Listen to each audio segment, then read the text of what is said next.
जज साहब जिनके मामले में अब वो कोर्ट में ओपीएस की सुनवाई नहीं करेंगे। में जो जज साहब ने पूरी मामले को सुना था, उस जज साहब ने अब सुप्रीम कोर्ट में सुनवाई नहीं करेंगे। सॉलिसिटर जनरल तुषार मेहता साहब कह रहे हैं। अब ये बात आज क्यों उठ रही है, इस बात को लेकर क्यों चर्चा हो रही है, इस बात का हर किसी को जानना क्यों जरूरत पड़ रहा है कि ये और क्यों दरकिनार हो गए कि भारत सरकार के गजट में तमाम में अर्धसैनिक बल को सीएपीएफ को भारत का सशस्त्र बल कहा गया है।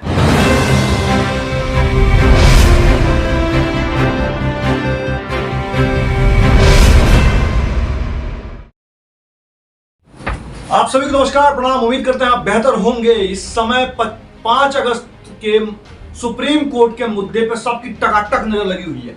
सुप्रीम कोर्ट में एक नया बदलाव देखने को मिला। सुप्रीम कोर्ट में जो जज साहब ने पूरी मामले को सुना था, उस जज साहब ने अब सुप्रीम कोर्ट में सुनवाई नहीं करेंगे। ये मामला आज आपको बताया जा रहा है इसलिए कि इस मामले को अब जानिए कि उनके बेंच में सुनवाई नहीं होगी। कौन है वो जज साहब जिनके मामले में अब वो कोर्ट में ओपीएस की सुनवाई नहीं करेंगे।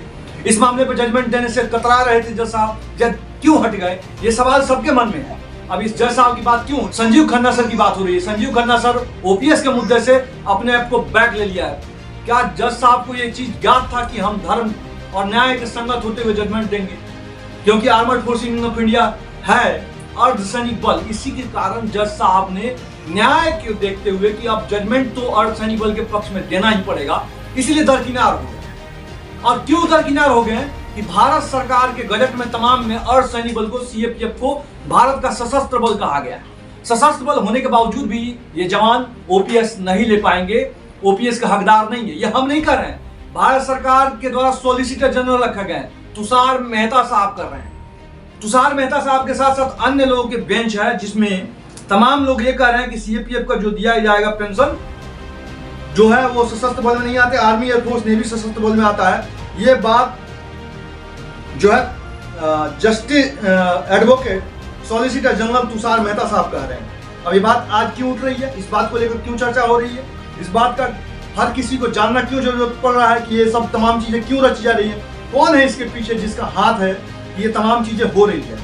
ये भी बात लोगों के मन में घूम चुका है कि ये तमाम चीजें क्या, ऐसा तो नहीं है कि अब कोर्ट में भी जजमेंट लेना सोचने पर जो है मजबूर करने वाला हो जाएगा। क्या जजमेंट सत्य और धर्म न्याय के प्रतीक बन के जजमेंट आएगा, यह सोचने पर मजबूर करेगा।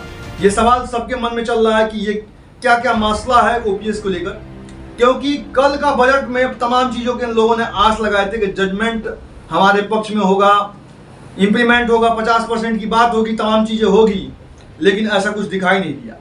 मिनिमम पे की बात हुई तो 5000, ऐसे भी 10 साल नौकरी करने वाले को 4200 पेंशन तो बन ही जा रहा है एनपीएस में, लेकिन अर्धसैनिक बल पे एनपीएस लागू नहीं होता।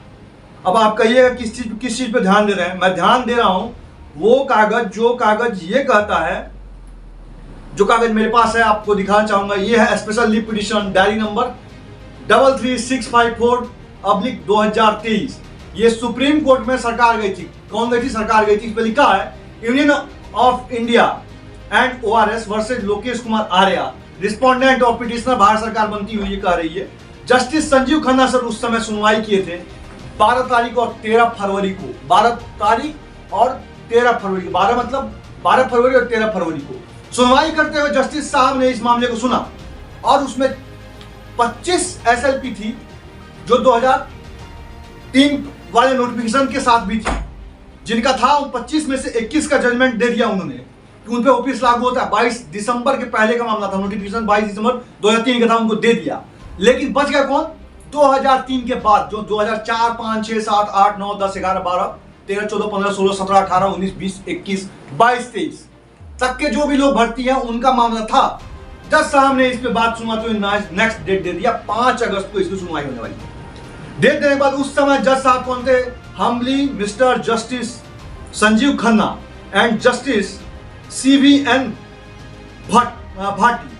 ये जो है जस्टिस उस समय इस मामले की सुनवाई कर रहे थे। आदरणीय जज साहब सुनवाई कर रहे थे दिल्ली सुप्रीम कोर्ट में। और पिटिशनर कौन थे सरकार की तरफ से? Aishwarya Bhati ASG, solicitor general Tushar Mehta साहब, Amol Chand advocate, Sarnesh Kumar advocate, Rajat Nair advocate, Veer Vikrant Singh advocate, Subodh Patil advocate, Arvind Kumar Sharma AOR, और रिस्पोंडेंट के एडवोकेट जो है आदरणीय छिब्बर सर और छिब्बर सर की पूरी टीम थी। ये मामला 12 फरवरी 13 फरवरी की बात को मैं आप लोगों के बीच में रख रहा हूँ। ये तमाम उसमें पूरे और भी केस थे, 56 केस अदर थे जो पेंडिंग थे, वो भी SLP खारिज हो गई और खारिज होते हुए उनको सरकार के अपोजिट में डिसीजन देना पड़ा और सभी लोग को OPS लागू हो गया 2003 के नोटिफिकेशन के आधार पे जिन लोगों ने केस किया था। उसके बाद बचे 4 लोगों का केस। किसका किसका केस है जो इस समय सबकी नजर जो है इस पे टिकी हुई है? Lokesh Kumar Arya versus union of India या union of India versus Lokesh Kumar Arya, ये है सुप्रीम कोर्ट में। पहले था Lokesh Kumar Arya versus union of India, अब हो गया है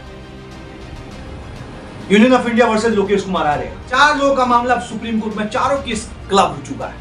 क्या होगा इस पे सुनवाई, कौन है? चलिए इस बात को हम आप लोग के खंडन करते हैं। अक्सर पनौती जो है, हरदम पनौती, सुन रहे हैं, पनौती एक शब्द होता है।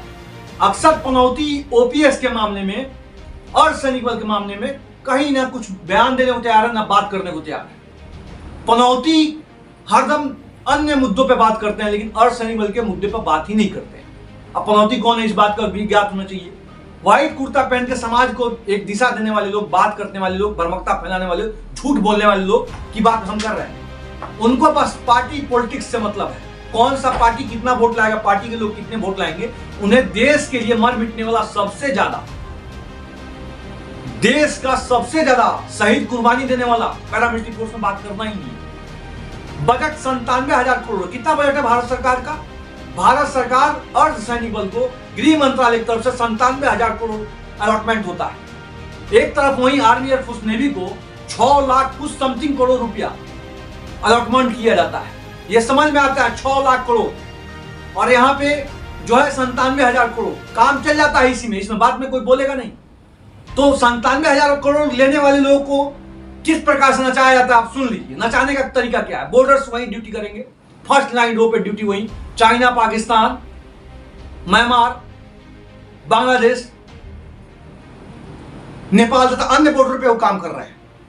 पाकिस्तान जैसे सेंसिटिव बॉर्डर पे काम कर रहे हैं और अक्सर नक्सलियों से, आतंकवादी से लोहा CRPF लेती है, ITBP लेती है, BSF लेती है, ठोक के BSF ठोकती है, इतना ठोकती है जिसकी कल्पना करना बड़ा मुश्किल है।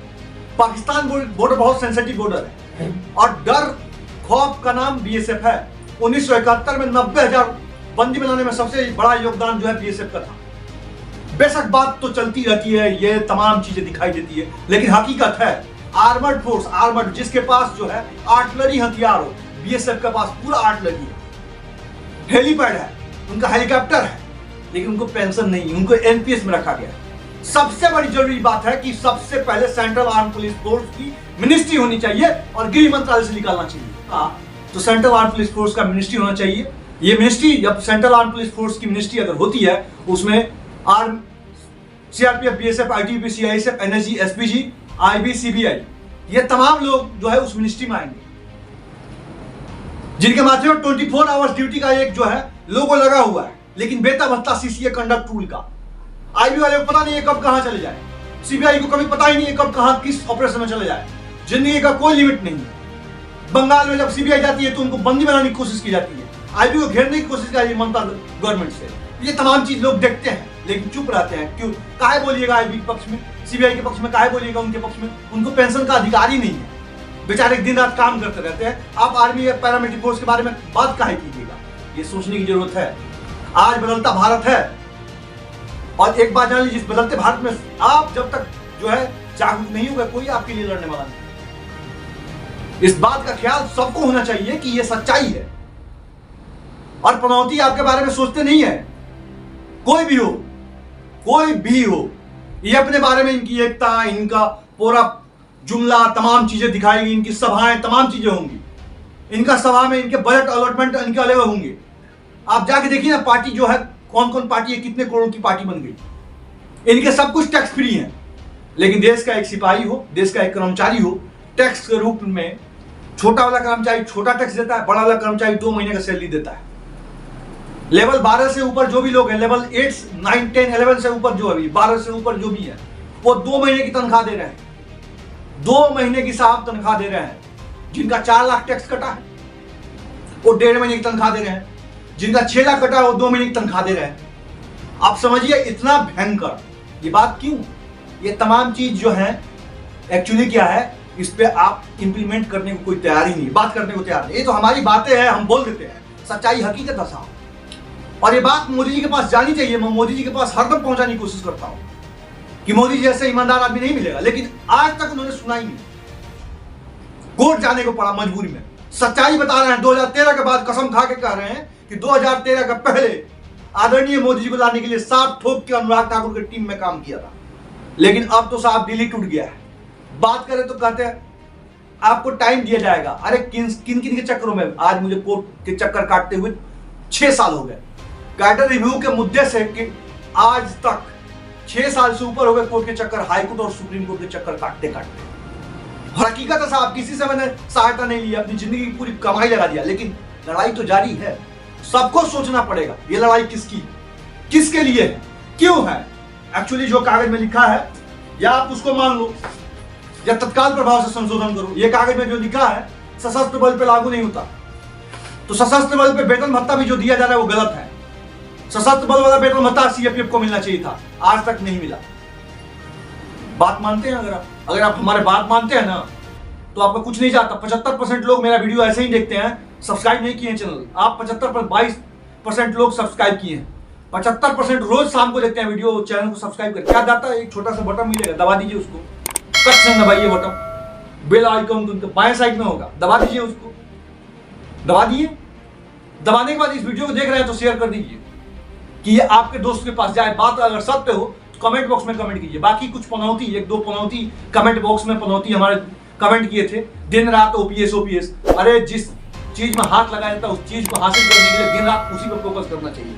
ये हम नहीं करते हैं, शास्त्र में कहा गया, भागवत गीता में कहा गया और कहा गया है प्रयत्न करिए, प्रयास कीजिए और रोज प्रयास प्रयत्न करिए, सफलता जरूर मिलेगी। कर्म करने का अधिकारी है, सफलता देने वाला ईश्वर है, हमारा काम है कर्म करना। इसीलिए प्रतिदिन इस बात होती है, जिस चीज पे फोकस कीजिए उसको साफ इतना मेहनत कर दीजिए कि ऊपर वाला जमीन आकाश से उतर के धरती पे आ जाए। सेम इसी के लिए किया जाए। बाकी चैनल को सब्सक्राइब कर रहे हैं ना, कर लीजिए। फिर मिलते हैं नेक्स्ट वीडियो में। नमस्कार, जय हिंद, वंदे मातरम, इनकलाब जिंदाबाद, भारत माता की जय।